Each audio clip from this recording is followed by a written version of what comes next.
Hi everyone, it's E from Teachers Maths here, and today we're going to go over a hypothesis testing question which is going to be used within the normal distribution. This is one of my favourite topics in the Maths A-level, and I hope you enjoy it. This is from question 7 of exercise 3G of the Statistics and Mechanics Pure 2 NXL textbook.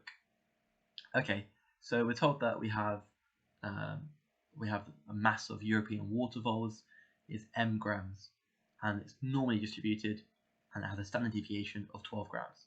Cool. So I'm going to write down that distribution. So we have m, we're modelling the amount of mass here, and we're going to say we're modelling it with the normal distribution, and the parameters of the normal distribution is mu and sigma squared, mu being the mean, and sigma squared being the variance, as I'm sure you all know. The variance is just a spread of data. It's just how spread out your data is, and the mean is just the average of your data. So what's going to go here? Well, it tells us the standard deviation is 12. So we have to do 12 squared because its standard deviation squared is equal to variance. Then we're told that 2.5% of water voles have a mass greater than 160 grams. So the probability that we have a mass greater than 160 grams is going to be, we're going to work it out, that the probability that we have a mass bigger than 160 is equal to 2.5%, which is 0.025. Okay, so let's draw this out just so you have a visual representation of what on earth is happening. So I'm going to draw a normal distribution curve. The mean is mu. We don't know what it is. That's what we're trying to work out. This is going to be, quote unquote, the m-axis, because that's what we're modelling, the mass of the European water voles, and we're working out the mean given that we know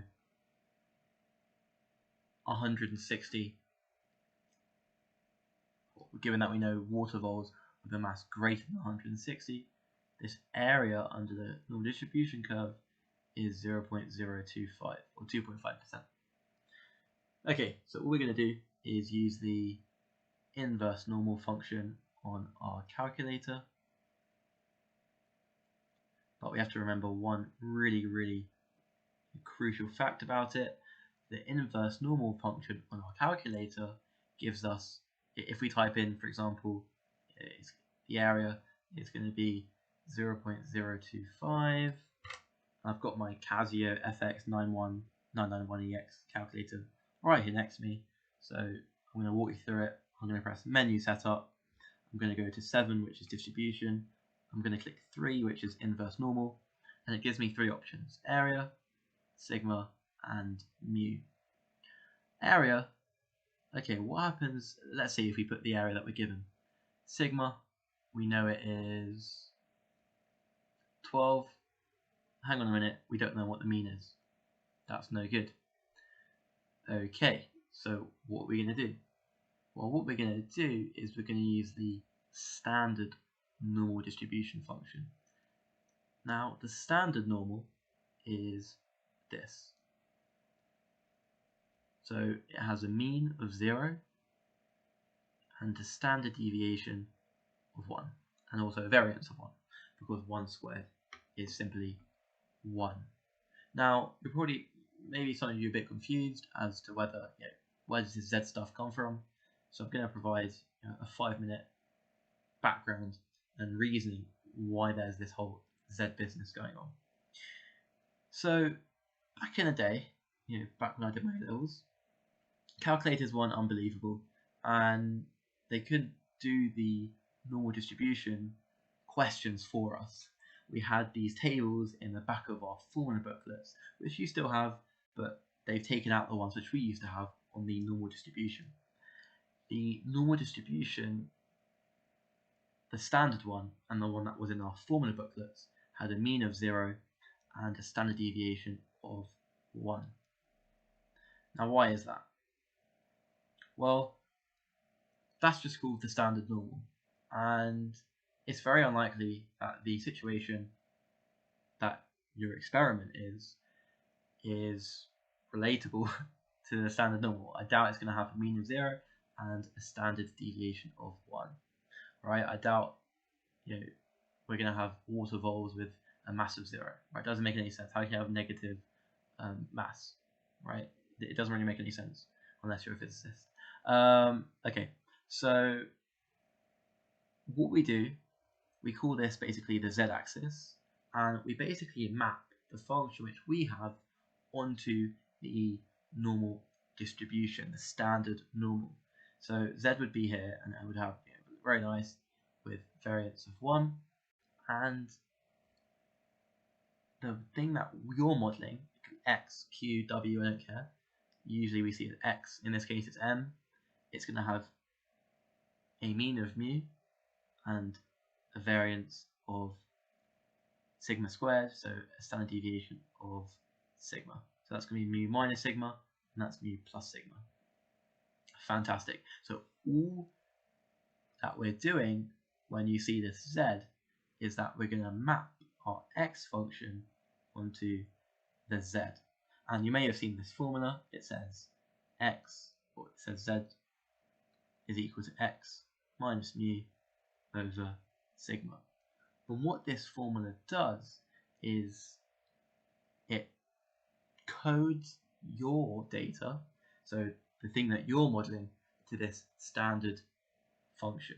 So that back in the day when your calculator wasn't amazing, you had to look up that z value in a formula booklet, and z values would be ranging from 4 to it would actually be just ranging from 0 to 4 because it's symmetrical, so you'd have the corresponding negative values, just make it negative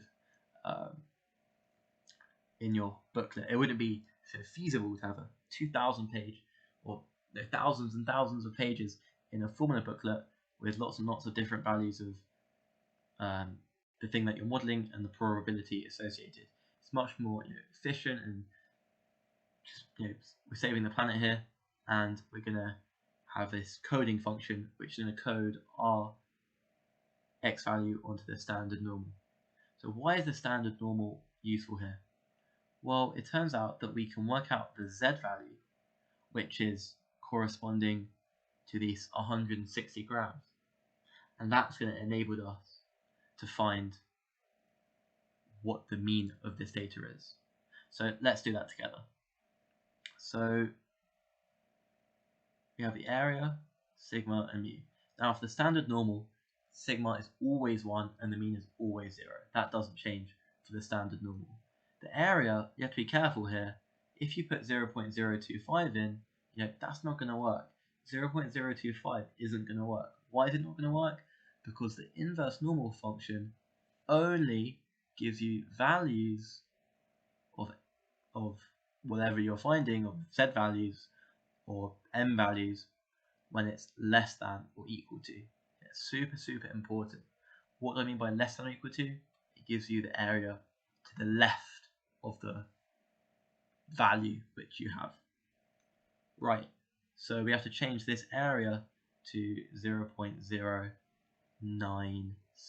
Okay, it's super, super important that you remember that. Okay, so if you type that in your calculator, you get a z value of 1.9599. What we're going to do with this z value, we're going to stick it in the formula, and we're going to use it to help us find what our mu is. We know the standard deviation of the data, sigma, is 12. So if you rearrange this, you will get 136.48.